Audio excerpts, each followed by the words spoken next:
This is Andi Purewal for Boxing Social in association with Betfred. I'm delighted to be joined by DAZN'S Joe Markowski in London for a change. Joe, how are you? Good, mate. Good to see you back on British soil.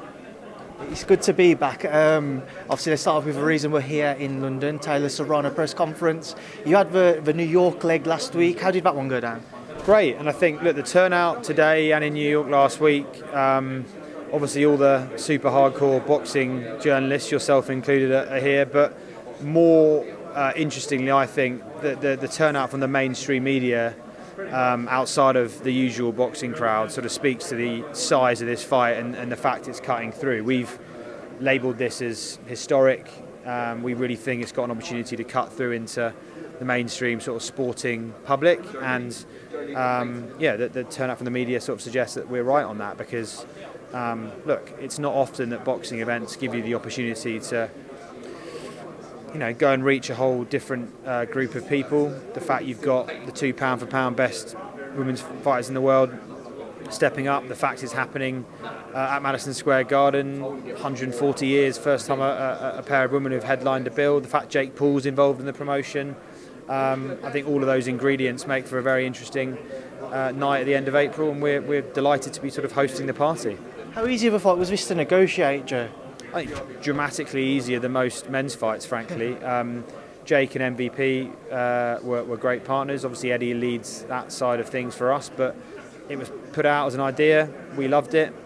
Quite quickly, it was made. So, relatively very swift process, and speaks to the professionalism on both sides and the fact that both women are just very, very excited about the opportunity to sort of cement themselves as the best women's fighter on the planet. Both fighters have achieved a great deal during their careers so far, Joe. So come April 30th, what are the fans in store for? I think stylistically, you've got a great matchup. I think you have an amazing atmosphere. I mean, the ticket sales at MSG, the early sales suggest it's going to be a sellout. To be honest, I think this goes a bit beyond boxing. I think this becomes a bit of a celebration of the progress that the industry around sport and the sort of all of the investment that's gone in from a whole load of different people and resources that have gone into women's sport can sort of stop and acknowledge a bit of a moment in time and say, look at how far we've come. The fact you've got these two women headlining a bill at MSG, it's iconic and it's historic as well. So I think we're going to build this as a bit of a celebration, a party. As I say, we're just delighted to be hosting it, and we believe that the audiences we generate, both here in the UK and Ireland and over in the States, will sort of reflect the fact that this fight is cutting through and people get it. Joe, this is being considered the biggest fight in women's boxing so far, but I just wanted to get your thoughts on Bob Arum's comments recently about women's boxing, and what was your take on it? I think they're outdated. I've got a lot of respect for Bob. He's achieved a whole load of amazing things in the sport of boxing, and he's a legend in the sport of boxing. But those comments were outdated and they're off the mark. So, look, I think he probably regrets them. I don't think they reflect the views of everyone at Top Rank. I doubt they reflect the views of anyone at ESPN. So I'm sure he maybe regrets making them. But to be honest, it probably brings some more attention to the fight and gives us a bigger platform to promote from. So no bad thing in that respect. Look, we're focused on what we know this can be, which is a huge night of boxing, a huge audience for us, a huge subscription driver for us. As I say, a celebration of the progress that we've all made with women's sport. Still a long way to go with women's sport and women's boxing, but this is a great sort of moment in time to acknowledge. Seen yourself and Jake Paul exchange a couple of tweets to try and ensure that this day and the timing of the main event doesn't clash with the planned Top Rank show on April 30th as well. How confident are you that something can be done to and agreed upon there so that your headline event doesn't clash with the Shakur Stevenson? Yeah, very confident. It will take a few calls with us and ESPN, which we're going to organise. I think we'll probably end up suggesting we go earlier, given that we've got obviously the Katie Taylor UK and Irish angle, so it makes sense for the British audience. So it's sort of a two birds with one stone arrangement. Shakur Stevenson himself suggested it on social. Eddie's convinced that ESPN won't want to clash with this. We'll see if that turns out to be true. Obviously, that would be the ideal situation if the dates don't clash at all. But if they do, we'll do our part to make sure there's no time clash, and we can give these women a platform without any distraction to showcase their skills. Just away from that show, Joe, just get your thoughts on a few other topics in the boxing world. Obviously, just over a week ago now, we had the biggest purse bids in boxing history, completed by Frank Warren and Bob Arum, who had incidentally actually outbid the Matchroom and DAZN bid, which was also would have been the largest in boxing if it hadn't been outdone by that one. I just want to get your thoughts though on those purse bids and your take on it. Well, first of all, I think the size of the bids sort of speak to the popularity of boxing, in particular heavyweight boxing right now.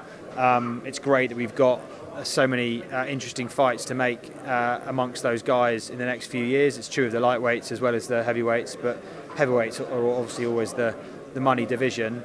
Look, we were never particularly confident when that went to purse bid that we'd be successful. I think Eddie's spoken on that publicly, and we knew that we were unlikely to be successful, but we wanted to make a statement in making a bid that was significant. We're very, very good now at knowing what fights will generate for us, what our subscribers want to see. So we went after it. It would have been great to get it, but as I say, we're never particularly confident. I think we are more confident and we're better placed to get our hands on a number of other fights to come out of that heavyweight mix in the next couple of years. Obviously, we're close with AJ in particular, so I think that's where we're more focused in terms of heavyweight additions to our schedule. Before I do come on to AJ, just one more on that, Joe. You said you wasn't confident. Can I ask why you didn't feel like you was? Well, I think Eddie's spoken to this, right? I think that they're the A side of that purse bid, and I think when that's the case, they can be making arrangements behind the scenes that allow them to bid very confidently and drive numbers up. As a result, we weren't particularly confident because we were in a different position, right? So, look, it's great. Honestly, as a fan, I think it's great that boxing's finding a way to get out of its own way and make those fights happen. And I look forward to watching it as a fan. It's a fantastic fight, and Dillian Whyte deserves his shot after all this time. So, best of luck to both of them. Usyk AJ2 seems to be next unless something else comes up, Joe. We still haven't heard anything on a network front with Anthony Joshua. Have you got anything you can fill us in on? I think conversations are starting to happen. We'll see. It's obviously Eddie to get his teeth into. He's been running around the US for the last couple of weeks. So, look, we will be, as ever, involved in those conversations and competitive. And as I say, we think we're better placed on some fights rather than the Fury-Whyte fight. So, watch this space. Just a final topic, I'm sure you was probably expecting it. I've asked you about it before, DAZN's potential takeover of BT. Saw Kevin Mayer's comment saying that the deal became uneconomical for DAZN, and now we're seeing a merger between Discovery and BT, some form of 50-50 partnership. Just get your take on that entire situation and how everything unfolded. Yeah, look, there's obviously been a process playing out for a number of months there. We were involved in it. We didn't speak on it publicly for obvious reasons as it played out. In the end, it turned out not to be a deal for us. There's obviously BT were considering, the BT board were considering deals of different shapes and sizes. They ended up going with a different path, and when we stepped away because we didn't think the path they wanted to go down was in the best interest of DAZN. I don't think it changes anything from our perspective. We remain very committed to growing our business, in particular in the markets we're in, but also looking at new markets around the world. We've got a very supportive shareholder. We've got an increasingly successful financial performance. In particular, the boxing business is in the healthiest spot it's ever been in. And this allows us now to think about other things and different ways to grow our business. So, look, we wish BT and Discovery and BT Sport the best of luck going forward. And we'll focus on growing our business as we have done very successfully over the last 5 or 6 years. Joe, you know yourself, I'd asked you about it a couple of times last year and you always kind of just played it down, you were just letting it go on behind the scenes as to what was what. Now you look back though, was there ever a point when it could have been close? Look, I wasn't personally particularly close to the negotiations. Obviously my responsibility is our boxing business and a couple of other markets that we run outside the UK. So look, I think we were involved in a process, it played out. Eventually, it wasn't for us. They went with a different direction, and we wish them all the best. Right, Joe, it's been a pleasure to catch up with you here in London. I'll hopefully speak to you again soon, and thanks for speaking to me in Boxing Social. See you soon. Thanks.